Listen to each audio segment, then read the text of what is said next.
শুরু নাই, কোনো শেষ নাই। আল্লাহ এটা নাযিল করেছেন তার রাসূল সাল্লাল্লাহু আলাইহি ওয়াসাল্লামের উপরে এখন থেকে ১৫০০ বছর আগে। কিন্তু তাতে কি হয়েছে? এর মানে এটা না তখন আল্লাহ তৈরি করে নতুন করে বানিয়ে এই কিতাব তার নবীর উপর দিয়েছেন। আবার যখন কিয়ামত হয়ে যাবে এই কিতাবকে আল্লাহ তাআলা নাই করে দিবেন, মৃত্যু দিয়ে দিবেন, এমন না। বরং হুয়াল আউয়াল ওয়াল আখির ওয়াল যাহির ওয়াল বাতিন, যেমনি ভাবে কোরআনে আল্লাহ তাআলা জানিয়েছেন তার গুণ হলো তিনি সদা সর্বদা আছেন, তিনি আদি, তিনি অন্ত, তার কোনো আদি নাই, তার কোনো অন্ত নাই। মা জালা বিসিফাতিহি কাদিমান ক্বাবলা খালকি। ইমাম তাহাওয়ী রাহমাতুল্লাহি আলাইহি আমাদের আকীদা উল্লেখ করেছেন, দুনিয়ার মধ্যে সবচেয়ে প্রসিদ্ধতম আকীদার গ্রন্থ যেটা আকীদা তাহাওয়ী, এর মধ্যে তিনি লিখেছেন যে আল্লাহ এই যে সদা সর্বদা আছেন, তিনি চিরন্তন, তার কোনো শুরু নাই, তার কোনো শেষ নাই। তা আল্লাহর সত্তাই শুধু সদা সর্বদা আছে এমন না, বরং আল্লাহ সদা সর্বদা তার গুণ সহকারী আছেন। তো ইলম যেমন আল্লাহর গুণ, কালামও আল্লাহর গুণ। তো আল্লাহ যদি সদা সর্বদা মুখাপেক্ষী থাকে, তাহলে আল্লাহ যে কিতাব আপনাকে দিয়েছেন উপহার হিসাবে, এই কিতাবও কি কখনো কারো প্রতি মুখাপেক্ষী থাকবে? না সদা সর্বদা মুখাপেক্ষী থাকবে। যদি আমরা মনে করি যে জমিনের মধ্যে কোরআন টিকে আছে, কোরআন তো আমাদের প্রতি মুখাপেক্ষী, আমরা হাফেজ হই বলে, যেমন আজকেও তো হাফেজ ছাত্রদের পাগড়ি দেওয়া হবে, এই উপলক্ষে আজকের এই মাহফিল। তো এই বাচ্চারা হাফেজ হচ্ছে বলে, সিনার মধ্যে কোরআনকে ধারণ করে রাখছে বলে, এ কারণেই মনে হয় আল্লাহর কিতাব এখনো জমিনে টিকে আছে। এই বিশ্বাস যদি কারোর মধ্যে থাকে আমাকে বলেন তো। কারণ আল্লাহর কিতাব না অতীতে কখনো কারো মুখাপেক্ষী ছিল, না আজ কারো মুখাপেক্ষী আছে, না কিয়ামত পর্যন্ত কখনো কারো মুখাপেক্ষী হবে। আল্লাহ তাআলা দুনিয়ার নিজাম একটা বানিয়েছেন, সিস্টেম এটা রেখেছেন যে আল্লাহ তাআলা আমাদের সিনাগুলোর দ্বারা কোরআনকে হেফাজত করছেন। এর মানে এটা না আল্লাহ আমার সিনার প্রতি মুখাপেক্ষী হয়েছে। সিনা আছে বলে জমিনে কোরআন আছে। যদি সিনা না থাকতো, সিনার মধ্যে কোরআনকে ধারণ না করতাম, তাহলে মনে হয় জমিনে কোরআন থাকতো না। বরঞ্চ বাস্তবতা তো এটা আল্লাহর উপর আমাদের কোন অনুগ্রহ না যে আমরা সিনার মধ্যে কোরআনকে ধারণ করতে পারছি, বরং আমাদের উপর আল্লাহর অনুগ্রহ যে হেফাজতটা আল্লাহ এমনিও করবেন, অন্যও করবেন। আল্লাহ হেফাজতের কাজে আমার পাপি তাপি সিনাটাকে কবুল করেছেন, আমার সম্মানী আর দাবি হওয়ার একটা পথ আমার সামনে খুলে দিয়েছে। তো যেমনি ভাবে আল্লাহ সামাদ, আমার আল্লাহ সদা সর্বদা অমুখাপেক্ষী, একইভাবে আমার আল্লাহর প্রতিটা গুণ সদা সর্বদা অমুখাপেক্ষী। একটা জিনিস সহজ উদাহরণ দিয়ে বোঝায়। কোরআন জানিয়েছে আমাদেরকে 5টা জিনিস এমন যেগুলোর জ্ঞান একমাত্র আল্লাহর কাছে, দ্বিতীয় কারো কাছে এগুলোর জ্ঞান নেই। কোন 5 জিনিস? কোরআনের আয়াত, ইন্নাল্লাহা ইনদাহু ইলমুস সাআ, কিয়ামতের ইলম একমাত্র আল্লাহর কাছে। নবীও জানেন না কিয়ামত কবে হবে, জিবরিলও জানে না কিয়ামত কবে হবে। জিবরিল জিজ্ঞেস করেছিল রাসূলুল্লাহ সাল্লাল্লাহু আলাইহি ওয়াসাল্লামকে, মাতা সাআ, হে আল্লাহর রাসূল কিয়ামত কবে হবে? আল্লাহর নবী জবাব দিলেন, মাল মাসউলু আনহা বিআলাম মিনাস সাইল। এ ব্যাপারে প্রশ্নকারীর চাইতে যাকে প্রশ্ন করা হয়েছে সে বেশি জ্ঞান রাখে না। মানে তুমি যেমন জানো না আমিও জানি না, না জানার দিক থেকে তুমি আর আমি বরাবর। কারণ এই বিষয়ের জ্ঞান একমাত্র কার কাছে? 2 নম্বর, ইউনাজ্জিলুল গায়ব, বৃষ্টি একমাত্র তিনিই বর্ষণ করেন, বৃষ্টির জ্ঞানও একমাত্র তার কাছে। ওয়া ইয়ালামু মা ফিল আরহাম, নারীর গর্ভের মধ্যে কি আছে এটাও জানেন একমাত্র তিনি। ওয়া মা তাদরি নাফসুম মাযা তাকসিবু গাদা, কেউ জানে না আগামীকাল সে কি উপার্জন করবে, আগামীকাল সে পয়সা উপার্জন করবে না বিপদ তার কপালে ধেয়ে আসবে, জানে না কেউই। ওয়া মা তাদরি নাফসুম বিআই আরদিন তামুত, একইভাবে কেউ জানে না কোথায় কোন জমিনে তার মৃত্যু হবে। এই 5টা জিনিসের জ্ঞান একমাত্র আল্লাহর কাছে।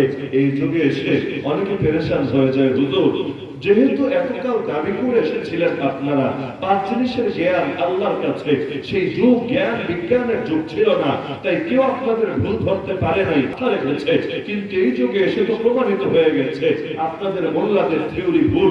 কোরআনে আল্লাহ যেটা বলেছেন সেটা বাস্তবসম্মত না। আচ্ছা, কিভাবে তুমি তোমার বিজ্ঞান দিয়ে এটা বুঝলা কোরআনের আয়াত বাস্তবসম্মত না, হুজুরদের দাবি এটা সহিহ না, হক না, সঠিক না, কিভাবে বুঝলা? দুটো উদাহরণ দিয়ে তারা এই আপত্তি পদ্ধতিতে সামনে আনে। এক নম্বরে আপনারা বলবেন বৃষ্টি আল্লাহ বর্ষণ করেন, বৃষ্টির জ্ঞান আল্লাহর কাছে। ওই আমাদের আবহাওয়াবিদরাও তো বলতে পারে বৃষ্টি কবে হবে, কোথায় হবে। আপনারা দাবি করেন গর্ভে কি আছে সেটা একমাত্র আল্লাহ জানে। আল্লাহর বাক্যই তো এটা, ওয়া ইয়ালামু মা ফিল আরহাম, নারীর গর্ভে কি আছে জানেন একমাত্র আল্লাহ। তো যেহেতু আল্লাহ বলবেন যে তিনি জানেন গর্ভে কি আছে, এখন আমাদের ডাক্তাররাও তো জানে, যদি তারা আল্ট্রাসোনোগ্রাফি করে তারাও তো বলে দিতে পারে গর্ভের মধ্যে কি আছে, ছেলে আছে না মেয়ে আছে নাকি যমজ বাচ্চা আছে, কি আছে তারাও তো বলে দিতে পারে। তো কোরআনে ঠিক থাকলো কেমনে? আপনাদের মোল্লাদের দাবি বা সঠিক থাকলো কেন? তো যাদের হাইব্রিড মস্তিষ্ক, হাইব্রিড মস্তিষ্ক বুঝবেন, এরা এই জাতীয় প্রশ্ন পেলে লাফিয়ে আসমানে উঠে যায়। যাক, অবশেষে ইসলামে পৌঁছানোর মতো সুযোগ পেয়েছি, অবশেষে মোল্লাদের ধোয়ার মতো সাইজ করার মতো পয়েন্ট হাতে পেয়েছি। হাতটা এমন, এবার যদি কোনো মোল্লারে ডিবেটে পেয়ে যাই, টকশোতে পেয়ে যাই, ইচ্ছা মতো তাকে সার্ফ এক্সেল দিয়ে ধুয়ে পরিষ্কার করে দেব, কারণ আমি তো কোরআনের ভুল করতে পেরেছি। নাউযুবিল্লাহ। কিন্তু বাস্তবে কি এটা কোরআনের দুর্বলতা না তাদের মস্তিষ্কের দুর্বলতা? কেন? কারণ আগে তো শিখতে হয় আকীদা, তারপর পড়তে হয় কোরআন। সাহাবীরা তো বলতেন এটা, তাআল্লামনাল ঈমান সুম্মা তাআল্লামনাল কোরআন ফাজদাদনা বিহি ঈমানা। আগে শিখেছি ঈমান, তারপর শিখেছি কোরআন। ঈমান নিয়ে যখন কোরআন শিখতে বসেছি, একটা করে আয়াত পড়েছি আর ঈমান খালি বেড়েছে আর বেড়েছে। আর যদি আকীদা ঈমান না শিখে কোরআন পড়তে বসে, এমন কোরআন তো কাদিয়ানীও পড়ে, এমন কোরআন তো হিজবুত তাওহীদের পন্নিয়া শরীফও পড়ে, এমন কোরআন তো আহলে কোরআনও পড়ে, এমন কোরআন তো ইউরোপের অনেক প্রাচ্যবিদ ওরিয়েন্টালিস্টও পড়ে, যাদের দিলের ভেতর ঈমানের ন্যূনতম ছিটে ফোঁটা নাই। কিন্তু এই কোরআন পড়ার দ্বারা তার হেদায়েত আসে না, এই কোরআন পড়ার দ্বারা তার ঈমান আমলে কোনো প্রবৃদ্ধি ঘটে না। বরং ইউদিল্লু বিহি কাসীরা ওয়া ইয়াহদি বিহি কাসীরা। আল্লাহ তাআলা সেই সূরা বাকারায় জানিয়েছেন, এই কোরআনের দ্বারা আল্লাহ অনেককে গোমরাহ করেন, এক কোরআনের দ্বারা আল্লাহ অনেককে সুপথে পরিচালিত করেন। এটা বাস্তবিক নমুনায় তারা পরিণত হয়। একদিকে কোরআন পড়ে, আরেকদিকে তাদের গোমরাহির মাত্রা খালি বাড়ে আর বাড়ে। তো সমস্যা কি কোরআনে না তাদের মস্তিষ্কে? কেন? এই যে আকীদার কথা আমি আলোচনা করলাম, সূরা ইখলাসের আলোচনা, সূরা ইখলাস তাওহীদের সূরা, যে সূরা প্রতিটা আয়াত তাওহীদের বেসিক কিছু মূলনীতি শিক্ষা দেয়। এমনকি আহলুস সুন্নাত ওয়াল জামাতের 5টা আকীদার ভিত্তি হলো সূরা ইখলাসের উপর। সে আলোচনা আমি যাব না। তো এর মধ্যে যে আয়াতটা আমি বললাম শুধু আল্লাহুস সামাদ, আমার আল্লাহ চির নির্মুখাপেক্ষী। আল্লাহ চির নির্মুখাপেক্ষী মানে কি? আল্লাহর সত্তা চির নির্মুখাপেক্ষী, আল্লাহর গুণ চির নির্মুখাপেক্ষী। কখনোই কারো প্রতি কোনো কিছুর প্রতি বিন্দু পরিমাণ মুখাপেক্ষী না। এতটুকু আকীদাও যদি ওদের মস্তিষ্কে থাকতো আর সে আকীদা নিয়ে কোরআন পড়তো, এরকম হাইব্রিড প্রশ্ন জীবনে উত্থাপন করতো না। কারণ আপনি চিন্তা করেন, ডাক্তার যে বলছে পেটের মধ্যে ছেলে আছে না মেয়ে আছে, এক বাচ্চা আছে না আপনার টুইন বেবি আছে, কিসের ভিত্তিতে সে বলছে? সে কি গায়েবের জ্ঞানের ভিত্তিতে বলছে নাকি কোনো মেশিন পেটের উপর লাগিয়ে তার ভিত্তিতে বলছে? তাহলে ডাক্তারের জ্ঞান কি মাধ্যম সহ না মাধ্যম ছাড়া? বলেন না, মাধ্যম সহ না মাধ্যম ছাড়া? আচ্ছা, ডাক্তারের জ্ঞান এটা কি চিরন্তন জ্ঞান? মানে এটা বাচ্চা পেটে ঢোকার আগ থেকেই জানতো, অথবা যেদিন ঢুকেছে শুক্রবিন্দু রূপে সেদিন থেকেই জানতো, নাকি নির্দিষ্ট কয়েক মাস অতিবাহিত হওয়ার পর? তাও যদি আবার নারী ভুঁড়ি জেন্ডারের উপর চেপে থাকে তখনও বুঝতে পারে না। মানে অনেকগুলো জিনিস, নির্ধারিত মেয়াদ, নির্ধারিত হালত, নির্ধারিত অনেক বিষয় পূরণ হওয়ার পর তারপর জানতে পারে। কিন্তু আমার আল্লাহর জ্ঞান কি এমন নাকি আমার আল্লাহ এখন থেকে কোটি বছর আগেও জানে যে এই মহিলার পেটে কবে কি হবে? দুই জ্ঞান কি এক হচ্ছে? পার্থক্য দেখার রাজশেষ হবে। কয়েকটা শুধু উদাহরণ হিসাবে দেখাচ্ছি যে আল্লাহ চিরনির মুখাপেক্ষী। আল্লাহর জ্ঞান আল্ট্রাসোনোগ্রাফিরও মুখাপেক্ষী না, আল্লাহর জ্ঞান রাডারেরও মুখাপেক্ষী না, আল্লাহর জ্ঞান আবহাওয়া মাপার যন্ত্রের মুখাপেক্ষী না, আল্লাহর জ্ঞান পেটের উপর মেশিন সেট করার মুখাপেক্ষী না, আল্লাহর জ্ঞান মাধ্যম ছাড়া, ডাক্তারের জ্ঞান বা আবহাওয়াবিদের জ্ঞান মাধ্যম সহ। আল্লাহর জ্ঞান চিরন্তন, যার কোনো শুরু নাই, যার কোনো শেষ নাই। ডাক্তারের জ্ঞান চিরন্তন না, তার শুরু আছে। একইভাবে আল্লাহর জ্ঞানে কখনো ভুল হয় না। ডাক্তার বা আবহাওয়াবিদের জ্ঞানে কথায় ভুল হয়। ডাক্তার বলে ছেলে, পরে দেখা যায় মেয়ে, ডাক্তার বলে মেয়ে, পরে দেখা যায় ছেলে, আবহাওয়াবিদ বলে বৃষ্টি হবে, পরে দেখা যায় রোদ, পরে রোদ হবে, পরে দেখা যায় বৃষ্টি। তাদের জ্ঞানে ভুল হয়, তাদের কথার মধ্যে বিভিন্ন সময় কখনো সাংঘর্ষিক কথাও পাওয়া যায়, কিন্তু আমার আল্লাহর জ্ঞানে কখনো ভুল হয় না, হতে পারে। একইভাবে ডাক্তার কি জানে? ডাক্তার গর্ভের ভেতর যা আছে তার খালি জেন্ডারটাই না বলতে পারছে, এর বেশি কি বলতে পারছে? ডাক্তার কি বলতে পারবে পেটের বাচ্চাটা ধনী হবে না গরিব হবে, ক্ষমতাধর হবে নাকি বঞ্চিত মানুষ হবে, সুস্থ হবে না অসুস্থ হবে, শ্বেতাঙ্গ হবে না কৃষ্ণাঙ্গ হবে? দুনিয়ার কোন ডাক্তার কি এগুলো বলতে পারবে? লম্বা হায়াত পাবে নাকি 1 মাসের মাথায় মরবে? কোন ডাক্তার বলতে পারবে না, একজনই বলতে পারবে, নাম কি তা? আল্লাহ। আমার আল্লাহর জ্ঞান এমন, যেটাকে বলে ইলমে মুহিত, যে জ্ঞানের মধ্যে কোনো অসম্পূর্ণতা নাই, সর্বব্যাপী জ্ঞান, প্রতিটা অংশকে পরিব্যাপ্ত করে রাখে যেই জ্ঞান। তো কোথায় আল্লাহর জ্ঞান আর কোথায় বান্দার জ্ঞান? বান্দার জ্ঞান তো আল্লাহর জ্ঞান থেকে অর্জিত। সুবহানাকা লা ইলমা লানা ইল্লা মা আল্লামতানা, পবিত্র তুমি আল্লাহ, আমাদের কোনো জ্ঞান নাই, আমাদের জ্ঞান ততটুকুই যতটুকু শিক্ষা দিয়েছো তুমি নিজ দয়ায়, নিজ মায়ায়। আল্লাহ শিক্ষা না দিলে কিছুই তো জানতে পারি না। রূহ বলে কাকে, আত্মা বলে কাকে, প্রাণ বলে কাকে, আজও তো জানতে পারলাম না। কিভাবে জানবো? ওয়াসআলুনাকা আনির রূহ কুলির রূহু মিন আমরি রাব্বি ওয়া মা উতিতুম মিনাল ইলমি ইল্লা কালিলা। আল্লাহ জানান নাই, যেটা জানান নাই জানবো কিভাবে? আলিফ লাম মিম জীবনে কত হাজারবার পড়লাম, আলিফ লাম মিম দিয়ে কতবার তারাবি পড়ালাম, আলিফ লাম মিম তেলাওয়াত করতে করতে করতে করতে কত সওয়াব কামিয়ে ফেললাম, কিন্তু আজও পর্যন্ত আলিফ লাম মিমের নিশ্চিত অর্থ জানতে পারলাম না। কিয়ামত পর্যন্ত পারবো না, কারণ রব যদি না জানান বান্দার জানার কোনো সুযোগ থাকে না। ভবিষ্যতের জ্ঞান কার কাছে? কার কাছে? যেই প্রসঙ্গে বলছিলাম, শুধু এক অমুখাপেক্ষী শব্দের উদাহরণ বোঝাতে গিয়ে, যে অমুখাপেক্ষী যদি না বোঝেন তাহলে কোরআনের বহু আয়াত বুঝবেন না। আল্লাহর জ্ঞান অমুখাপেক্ষী, বান্দার জ্ঞান মুখাপেক্ষী।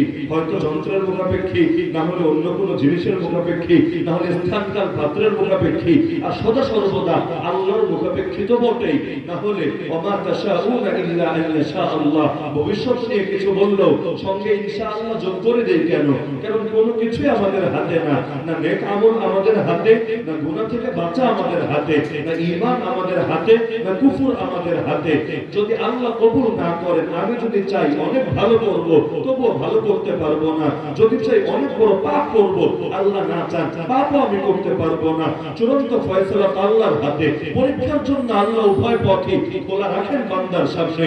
দুই অপশন যদি না থাকে পরীক্ষা হবে কেমনে? অপশনে যদি একটা থাকে, দুনিয়া পাঠানোরই বাকি দরকার ছিল, যেহেতু পাঠিয়েছেন পরীক্ষা করার জন্য, ভালো আর মন্দ দুই পথ খোলা রাখতে হবে। ওয়াহাদাইনা নাজদাই, রেখেছেন দুই পথ খোলা। আল্লাহ কিছু শক্তি, কিছু স্বাধীনতা দিয়েছেন আমাদের, তো তাই বলে নিয়ন্ত্রণের বাইরে তো পাঠিয়ে দেন নাই, চূড়ান্ত নিয়ন্ত্রণ তো নিজের কাছেই রেখে দিয়েছে।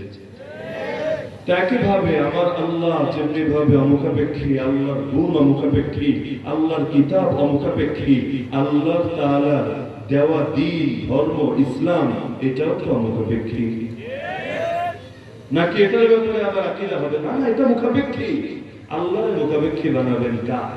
এই দিন তো রাসূলরা বানানো না, জিবরিলরা আবিষ্কার করা না। এই দিন তো মোল্লা মুন্সির বসে বসে প্রণয়ন করা না। এই দিন তো আমরা জানতামই না, চিন্তামই না। আল্লাহ যদি তৌফিক না দিতেন, সাহাবীরা তো বলতেনই, আল্লাহুম্মা লাউলা আনতা মাহতাদাইনা ওয়ালা তাসাদদাকনা ওয়ালা সুমনা ওয়ালা সাল্লাইনা। আয় আল্লাহ, যদি তৌফিক না দিতেন, না হেদায়েত পেতাম, না সালাত আদায় করতে পারতাম, না সিয়াম পালন করতে পারতাম, না সাদকা করতে পারতাম, কিছুই তো পারতাম না। তৌফিক দিয়েছেন বলেই না পারছি। জান্নাতে রত্ন ভান্ডারের একটা রত্ন ভান্ডার হলো লা হাওলা ওয়ালা কুওয়াতা ইল্লা বিল্লাহ। অর্থ কি? লা হাওলা, কোন গুনাহ থেকে বাঁচার কোন শক্তি নাই, ওয়ালা কুওয়া, কোন নেক আমল করার কোন সামর্থ্য নাই, ইল্লা বিল্লাহ, একমাত্র আল্লাহর তৌফিক ছাড়া। যদি তার তৌফিক হয় গুনাহ থেকে বাঁচতে পারবো, যদি তার তৌফিক হয় নেক আমল করতে পারবো। লা মালজা ওয়ালা মানজা মিনাল্লাহি ইল্লা ইলাইহি, তার ছেড়ে যাবো আর কোথায়? যাওয়ার তো কোনো জায়গা নাই। আশ্রয় নেওয়ার জায়গাও একটা, বিপদে পড়লে দ্বারস্থ হওয়ার জায়গাও তো একটা। তো আল্লাহরে বান্দা যদি মুখাপেক্ষী বানিয়ে দেয় অন্য কারো প্রতি, এতে কি আল্লাহর মর্যাদা বাড়ে না কমে? কেউ যদি আল্লাহর মর্যাদা কমায় তার ঈমান কি থাকে? বলেন না থাকে? ধরেন আল্লাহ বিধান দিলেন আপনাকে 5 ওয়াক্ত নামাজ আপনার উপর ফরজ। ফরজে কিফায়া না ফরজে আইন? কি বলেন আপনারা? ফরজে আইন। বিধান কার? এখন আপনি বললেন না এটা আমার অফিসারের সিদ্ধান্তের উপর মওকুফ। আমার অফিসার যদি বলে 5 ওয়াক্ত নামাজ পড়ব, তাহলে আমি পড়ব, এই বিধান আমার ক্ষেত্রে প্রযোজ্য। আর অফিসার যদি বলে না 5 ওয়াক্ত নামাজ আমি পড়ব না, এই বিধান আমার জন্য প্রযোজ্য না, বাকিটা অফিসারে বুঝবে, এই ক্ষেত্রে আমি মুকাল্লাফ না, দায়িত্বপ্রাপ্ত না। তো এখন বিধান দিলেন আল্লাহ, সে আল্লাহর বিধানকে ফিল্টার করলো অফিসারকে দিয়ে। আমাকে বলেন তো সে বড় মানলো কারে, আল্লাহরে না অফিসাররে? আল্লাহর মোকাবেলায় অফিসাররা যখন বড় মানলো, তার ভিতরে ঈমান কি থাকলো না চলে গেল? প্রতিটা বিধানের ক্ষেত্রে তো এটা কথা, লা তাআতা লিমাখলুকিন ফি মাসিয়াতিল খালিক। স্রষ্টার অবাধ্যতায় সৃষ্টির আনুগত্য চলে না। এই কারণে সূরা তাওবায় আল্লাহ জানিয়েছেন, ইত্তাখাযু আহবারাহুম ওয়া রুহবানাহুম আরবাবাম মিন দুনিল্লাহ ওয়াল মাসীহ ইবনে মারইয়াম ওয়া মা উমিরু ইল্লা লিয়াবুদু ইলাহা ওয়াহিদা লা ইলাহা ইল্লা হু। ইহুদি আর খ্রিস্টানরা আল্লাহকে বাদ দিয়ে নিজেদের পীর আর হুজুরদেরকে, আলেমদেরকে, এমনকি মরিয়মের পুত্র মাসীহকে পর্যন্ত রব বানিয়ে নিয়েছে। এই আয়াত শোনার পরে হাতেম তাইয়ের ছেলে, বিখ্যাত দানবীর হাতেম তাইয়ের ছেলে আলী রাদিয়াল্লাহু আনহু, পরবর্তীতে যিনি ইসলাম গ্রহণ করেছিলেন, তিনি পেরেশান, ইয়া রাসূলুল্লাহ, কই আমরা তো অতীতে যখন আমরা অন্য ধর্মে ছিলাম কখনোই আমাদের পীরদেরকে, আমাদের আলেমদেরকে রব বানিয়ে নেই নাই, কিন্তু আল্লাহর কিতাবের আয়াতকে তো অস্বীকার করতে পারি না। তো নবী ব্যাখ্যা কি, একটু ব্যাখ্যাটা বুঝায় দেন। নবী বলেন, আচ্ছা ঠিক আছে, রব বানায় নাই এই অর্থে যে ওদেরকে গিয়ে সেজদা দেয় নাই, পূজা দেয় নাই, ঠিক আছে, কিন্তু এদের হুজুররা, পীররা যদি কখনো স্বার্থে পড়ে কোন হারামকে হালাল বলেছে বা হালালকে হারাম বলেছে, অথচ তারা জানতো তাওরাতে বা ইনজিলে বিধানের ব্যতিক্রম আছে, জানার পরও, বোঝার পরও এরা কি এই ক্ষেত্রে নিজেদের হুজুর আর পীরদের অনুসরণ করে নাই? তারা বলল হ্যাঁ অবশ্যই তো করতো। আল্লাহর নবী বলেন, এটাই তাদেরকে রব বানানোর অর্থ। যেমন আল্লাহ তাআলা কোরআনের মধ্যে খাতমে নবুয়তের আকীদা দিয়েছেন আমাদেরকে, আমাদের নবী সর্বশেষ নবী, তারপর আর কোন নবী নাই। নবীকে যে কয়টা মাকাম দিয়েছেন আল্লাহ, যেমন তিনি ইমামুল আম্বিয়া, সব নবীর সর্দার, সব নবীর মধ্যে শ্রেষ্ঠ নবী, একইভাবে নবীর মাকাম আল্লাহ নিজেই দিয়েছেন। খাতমে নবুয়তের মাকাম আল্লাহ তাকে দিয়ে সম্মানিত করেছেন। তারপরে আর কোন নবী আসবে না, তিনি সর্বপ্রধান প্লাস সর্বশেষ নবী। নবী নিজেও হাদিসের মধ্যে বাস্তবতা জানালেন। এখন কেউ যদি নবীর 7 মাকাম মানে, একটা মাকাম না মানে, কেন মানে নাই? কারণ তার মুরব্বী, তার মান্যবর, তার নেতা, তার হুজুর তাকে এটা বলে নাই, ব্যতিক্রমটা বলেছে, তার হুজুর তারে বলেছে। আর আল্লাহর নবী শেষ নবী কেন হবে? আল্লাহর নবী নবীদের মোহর, আল্লাহর নবী নবীদের মধ্যে গুরুত্বপূর্ণ নবী, ঠিক আছে, কিন্তু গোলাম আহমদ কাদিয়ানী ছোট হোক আর যেমনই হোক, জিল্লি হোক আর বুরুজি হোক, সেও তো কোনো না কোনো পর্যায়ের নবী। এখন সে দেখতে পাচ্ছে কোরআন এবং হাদিস বলছে আমার নবী সর্বশেষ নবী, কিন্তু তার এলাকার কাদিয়ানী ধর্মগুরু বলছে না না, বরং গোলাম আহমদ কাদিয়ানী নবীর পরে নবী। এখন আল্লাহর বিধান জানার পরও সেই ক্ষেত্রে কাদিয়ানী ধর্মগুরুর বিধান মানলো। আমাকে বলেন তো তার কালেমা কি ঠিক থাকলো না বরবাদ হয়ে গেল? আল্লাহ বলবেন একটা, বান্দা বলবে আরেকটা, নিবে বান্দার থেকে, আর তারপর দাবি করবো হকের উপর আছি। এই সুযোগ আল্লাহ তাআলা কারোর জন্য রাখেন নাই, কারণ আল্লাহ মুখাপেক্ষী, আল্লাহর দ্বীন মুখাপেক্ষী, আল্লাহর কিতাব মুখাপেক্ষী। এগুলো না অতীতে কখনো কারো মুখাপেক্ষী ছিল, না আগামীতে কখনো কারো মুখাপেক্ষী হবে, বরঞ্চ সদা সর্বদা এর অমুখাপেক্ষীতাকে বজায় রাখতে হবে। মুশরিকরা বলতো এগুলো আমরা ধনী আর আল্লাহ হলেন গরীব আর মুখাপেক্ষী। আল্লাহ হলেন খবরদার, তোদের প্রতিটা কথা কিন্তু আমি শুনছি। এই যে তোরা বললি যে আমরাই হলাম নাহনুল আগনিয়া, আমরাই ধনী আর আল্লাহ হলো দরিদ্র, খবরদার, প্রতিটা কথা আমি শুনছি, লিখে রাখছি। বাস্তবতা হলো আল্লাহুল গানি ওয়া আনতুমুল ফুকারা ওয়া ইন তাতাওয়াল্লাউ ইস্তাবদিল কওমান গায়রাকুম সুম্মা লা ইয়াকুনু আমসালাকুম। আল্লাহই ধনী, অমুখাপেক্ষী একমাত্র আল্লাহই, তোমরা দরিদ্র, সদা সর্বদা মুখাপেক্ষী একমাত্র তোমরা। তো এই যুগে এসে ইসলামকে অমুখাপেক্ষী যেই বিষয়গুলোতে বানানো হয়েছে, অমুখাপেক্ষী থেকে মুখাপেক্ষী বানানো হয়েছে, এক একজন তো এক এক লাইনে বানিয়ে দিয়েছে, লম্বা আলোচনা হয়ে যাবে, সবগুলো উদাহরণে যাব না। তো ব্যাপকভাবে যে ব্যাধিটা সমাজের মধ্যে ছড়িয়ে গেছে সেটা হলো আল্লাহর দ্বীনকে, পয়েন্ট বুঝছেন, আল্লাহর দ্বীনকে, আল্লাহর কোরআনকে, আল্লাহর শরীয়তকে, আল্লাহর বিধানকে আমরা মানুষের মতের মুখাপেক্ষী বানিয়ে দিয়েছি। উদাহরণ, চোর চুরি করলে শাস্তি হলো হাত কাটা, পুরুষ হোক আর নারী হোক। কার কথা এটা? والسارق والسارقة فاقطعوا أيديهما جزاء بما كسبا نكالا من الله। কোরআনের আয়াত, সূরা মাইদার আয়াত। চোর পুরুষ হোক আর নারী হোক, যদি চুরি করে তাদের কাজের শাস্তি হিসাবে তোমরা তাদেরকে হাত কেটে দিবা। কোন হাত? অন্য বর্ণনায় আছে আব্দুল্লাহ বিন মাসউদের কিরাতে ফাক্তাউ আইমানাহুমা, ডান হাত কেটে দিবা। তো এখন যদি কোনো পুরুষ বা কোনো নারী চুরি করে, কতটুকু পরিমাণ? সর্বনিম্ন 10 দিরহাম। যদি এই পরিমাণ সম্পদ চুরি করে তবে শাস্তি হিসাবে তাদের ডান হাত কেটে দিতে হবে। বিধান কার? বিধান কার? এখন আল্লাহর বিধান কি মুখাপেক্ষী হবে না অমুখাপেক্ষী থাকবে? জগতের সবাই যদি বলেন মানি না, কিন্তু আল্লাহ বললেন না, এই আইন বাস্তবায়ন করতে হবে। এখন আপনার সামনে দুটো পরীক্ষা, আপনি আল্লাহর গোলাম হবেন না মানুষের গোলাম হবেন। চিন্তা করলেন, মানুষকে নিয়ে তো চলতে হয়, লোকে তো মানতে চায় না। থাক না কোরআন আয়াত, কোরআনে এটা দিয়ে শুধু সালামি পড়িয়ে দিব, এটা দিয়ে শুধু নামাজ চালিয়ে দিব, এই আয়াত বাদ দিয়ে আমরা কোরআনে তাফসীর করে যাব, কিন্তু লোকদেরকে সন্তুষ্ট রাখি, লোকদের মতামত নিয়েই তো চলতে হয়, তাদের ভোট নিয়ে তো আমাকে ক্ষমতা আসতে হয়। সুতরাং তারা যেহেতু চায় না চোরের শাস্তি বাস্তবায়িত হোক, সুতরাং আপাতত এটা মওকুফ থাক। আল্লাহ বললেন বলবৎ থাকবে, বান্দা বলল মওকুফ থাকবে। এখন এই বান্দার কি ঈমান থাকবে না নষ্ট হয়ে যাবে? এই যুগে গণহারে আল্লাহর দ্বীনকে একটা একটা করে উদাহরণ দিলে রাত শেষ হবে, উদাহরণ ফুরাবে না।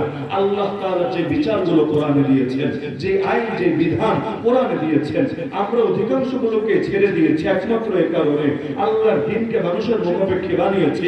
এখন মানুষ তো চায় না, মানুষ তো চায় দেশে পতিতালয় খোলা থাকুক, মানুষ তো চায় দেশে সকল প্রকার মাদক লাইসেন্স নিয়ে খাওয়ার পারমিশন থাকুক, মানুষ তো চায় যে কোনো পন্থায় উভয়ের সম্মতিক্রমে বিছানায় যাওয়ার, মৃত্যু বেতারের ব্যবস্থা হয়ে যাক। মানুষ তো চায় সকল ক্ষেত্রে নফস শয়তানের পূজায় চালু থাকুক। এখন আল্লাহ বলেন একটা, মানুষ বলে আরেকটা। আমরা আল্লাহ তাকে পেছনে সরিয়ে দেই, মানুষের তাকে সামনে রাখি। শুধুমাত্র এই কারণে দেখবেন, এই যে কাদিয়ানীদেরকে কাফের ঘোষণা করার দাবি, আজকের দাবি এখন থেকে 100 বছর আগে, বাংলাদেশের বয়স যত, কাদিয়ানীদেরকে কাফের ঘোষণা করার দাবি কি অত মেরো আগে? এর আগে কাদিয়ানি সমস্যাটা আজকে নতুন কোনো সমস্যা না, যে এই যুগের হুজুররাই ফেস করেছে আর তারাই এটা নিয়ে প্রতিবাদ প্রতিরোধ করছে। আরে আমাদের দাদা হুজুরের দাদা হুজুর যারা, তারা পর্যন্ত এগুলো নিয়ে ময়দানের মধ্যে সারাটা জীবন মেহনত চালিয়ে গিয়েছেন। তখনকার দাবি আজ পর্যন্ত যে বাস্তবায়িত হচ্ছে না, দু এক জায়গায় হয়েছে, অধিকাংশ জায়গায় যে হচ্ছে না, এটার পেছনে অন্যতম কারণ কিন্তু এটা, কারণ আমরা আল্লাহকে রেখেছি 2 নম্বরে, বান্দাকে রেখেছি 1 নম্বরে। আল্লাহর দ্বীনকে বান্দার মুখাপেক্ষী বানিয়েছি। দলিল প্রমাণের আলোকে তো বুঝতে পারছে আল্লাহর দ্বীনের চাহিদা এটা, তাদেরকে কাফের ঘোষণা করা হোক, কিন্তু বান্দার চাহিদা এটা, তাদেরকে কাফের না ঘোষণা করা হোক। কারণ তাদেরকে কাফের ঘোষণা করলে শুধু যে কাদিয়ানীরা নারাজ এমন তো না, শাহবাগীরাও তো নারাজ, মুরগি চোরারাও তো নারাজ, সেকুলাররাও তো নারাজ, এরকম বহু লোক তো নারাজ, এমনকি ব্রিটেন নারাজ, আমেরিকা নারাজ। আপনি ভাবতে পারেন ইসরায়েল অন্য কোনো ধর্ম প্রচারের অনুমতি নাই, সেখানে ইসরায়েলের মধ্যেও কাদিয়ানীদের অফিসগুলো আছে। তো যেই